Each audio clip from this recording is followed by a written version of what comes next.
c'est Emmanuel Carrère, bien sûr. Donc on va publier avec Le Royaume, son 12e livre chez POL.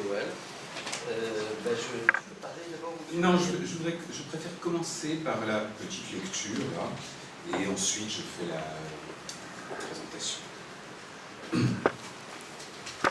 Un chemin, au-dessus du village, conduisait à un minuscule chalet du Bois Noir, appartenant à un vieux prêtre belge. Il venait s'y reposer chaque été, fuyant la fournaise du Caire où il était curé d'une paroisse misérable, et tout le reste de l'année usait ses dernières forces au service des indigents.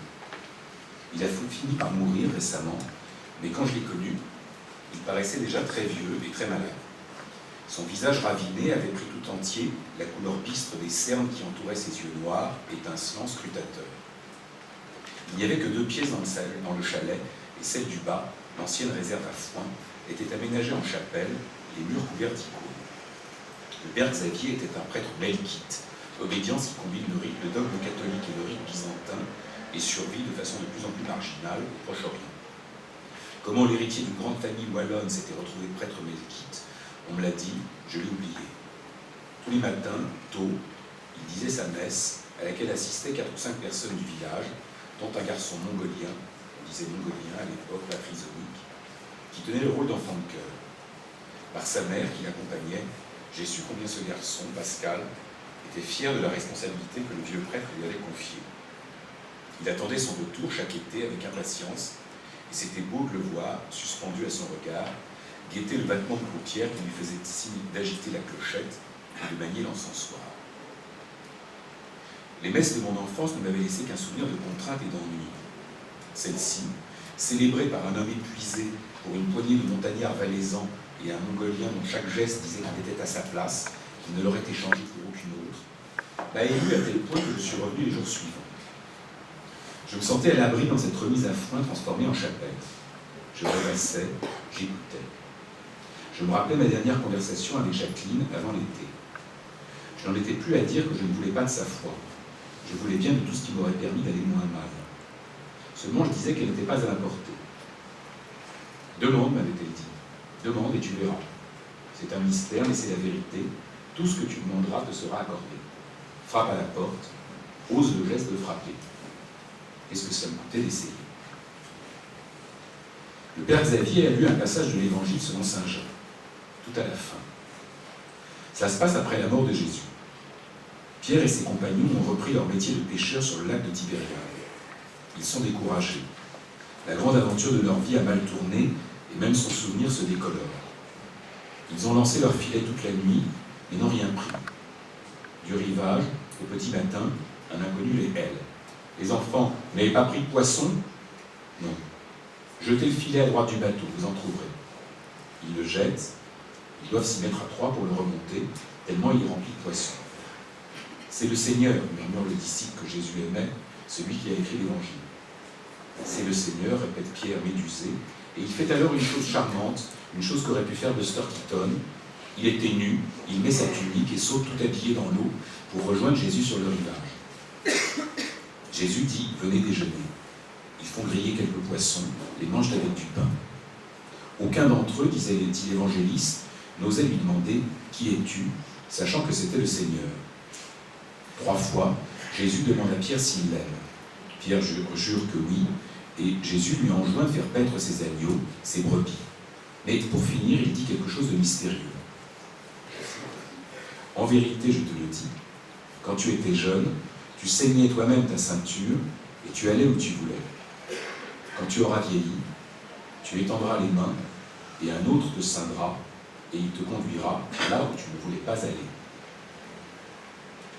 Derrière toute conversion au Christ, je pense qu'il y a une phrase et que chacun a la sienne faite pour lui qui l'attend. La mienne a été celle-ci. Elle dit d'abord, laisse-toi faire, ce n'est plus toi qui conduis, et ce qui peut être considéré comme une démission peut l'être aussi, une fois franchi le pas, comme un immense soulagement. Cela s'appelle l'abandon, et je n'aspirais qu'à m'abandonner. Mais elle dit encore, ce à quoi tu t'abandonnes, celui à qui tu t'abandonnes, te conduira là où tu ne voulais pas aller. C'est cette partie de la phrase qui m'était le plus personnellement adressée. Je ne l'ai pas bien comprise, qui pourrait la comprendre, mais j'ai compris d'une certitude obscure qu'elle était pour moi. Ce que je voulais le plus au monde, c'était cela, être conduit là où je ne voulais pas aller.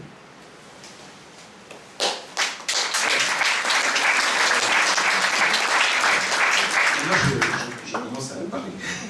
Non, je prenais conscience tout à coup, en lisant ce passage, qu'il pouvait donner l'impression que ce livre était le récit d'une conversion, et que donc son narrateur, ou son auteur, c'est-à-dire moi qui vous parle, vous parlait comme une sorte de born Christian again, ce qui n'est pas vrai aujourd'hui.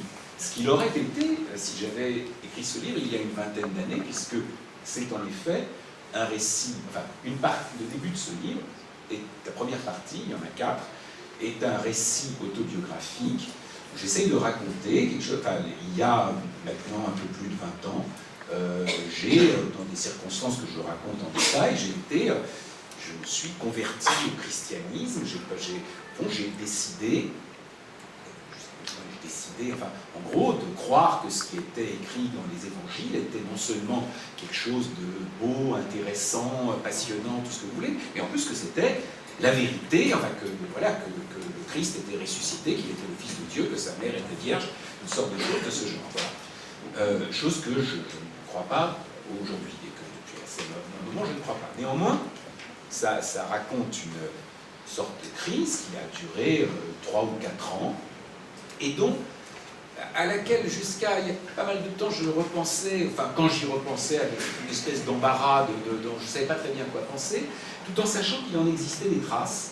C'est-à-dire qu'à cette époque, où donc c'était pas seulement que tout à coup voilà, j'ai décidé d'être croyant, mais que je veux dire, comme il arrive aux convertis de tout, c'était la chose qui donnait entièrement forme à ma vie.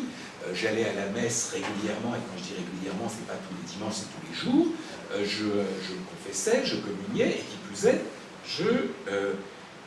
puisque je suis écrivain, que j'étais déjà à cette époque, ce que j'avais trouvé à faire, disons, pour accorder ce que j'aimais et savais plus ou moins faire, et cette foi nouvelle, c'était de me livrer chaque jour, pendant 1 heure ou 2, à un commentaire de l'Évangile.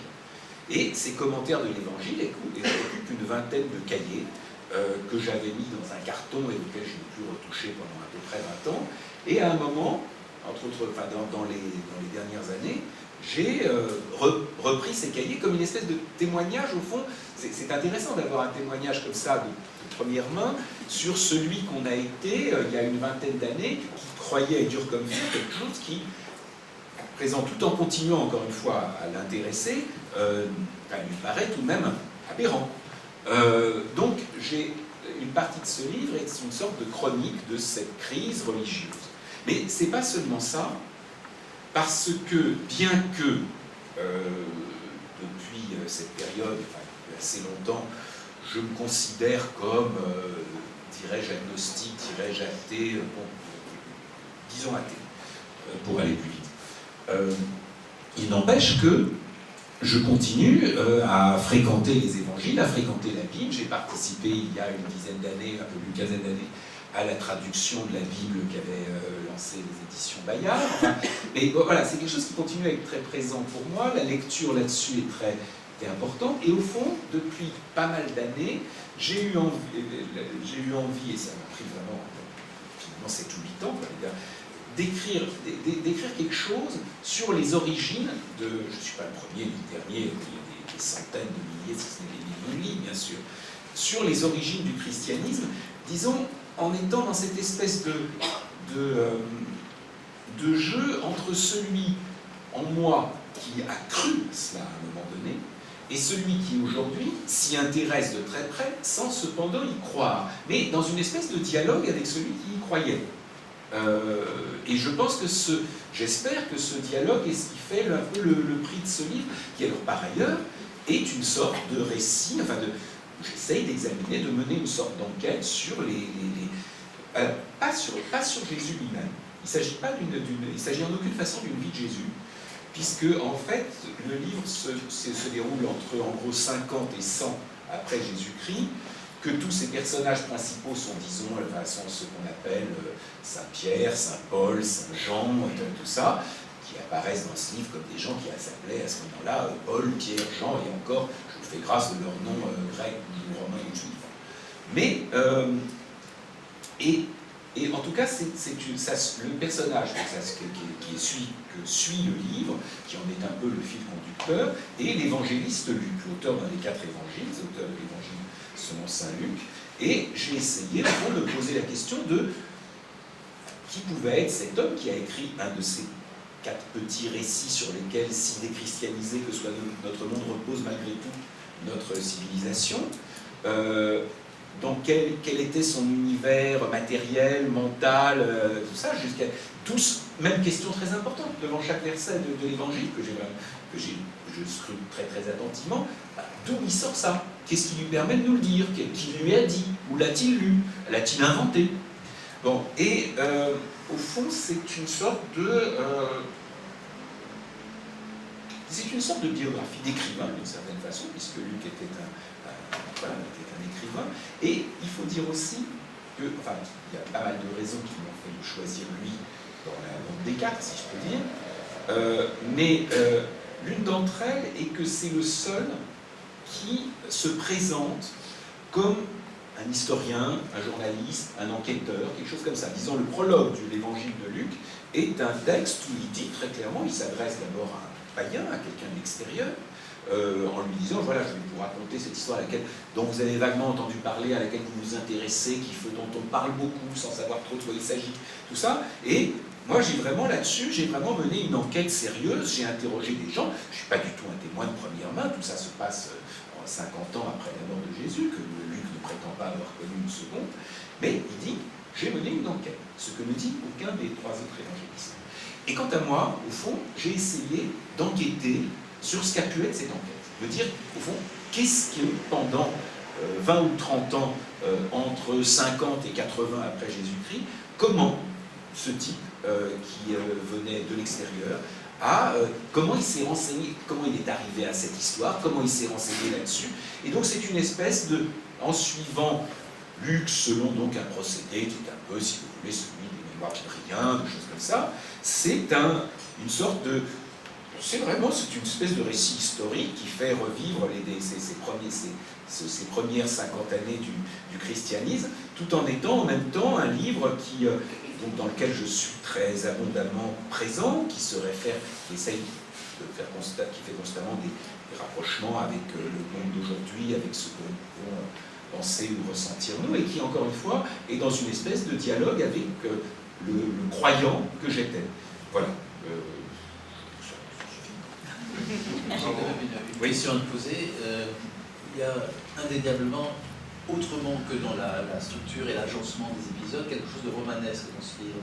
Tu as quand même inventé des choses aussi, un peu, non? Oui, alors là, par la force des choses, oui, ça je ne peux pas vous raconter que tout est vrai dedans, bien sûr, parce que, si vous voulez, on sait très très peu de choses de ça. Tout ce qu'on sait, au fond, c'est ce qui est... Disons, c'est une sorte d'une certaine façon de visite guidée du Nouveau Testament et du monde antique à ce moment-là. Mais j'ai été obligé d'imaginer énormément de choses. Si vous voulez, en fait, c'est une vie de Luc et on ne sait rien de la vie de Luc. Donc, évidemment, ça repose sur l'Évangile et les Actes des Apôtres, qui est en fait la seconde livre moins lu du Nouveau Testament, qui est une sorte de biographie de saint Paul et qui est une suite de l'Évangile. Mais à partir de là, en cherchant dans les trous des Actes des Apôtres, en me disant, ben oui, mais il était là plus ou moins, donc je peux essayer d'imaginer avec un certain degré de plausibilité que c'est la vie de Luc, mais il va de soi que j'ai été forcé d'imaginer la vie de Luc. Voilà. Merci.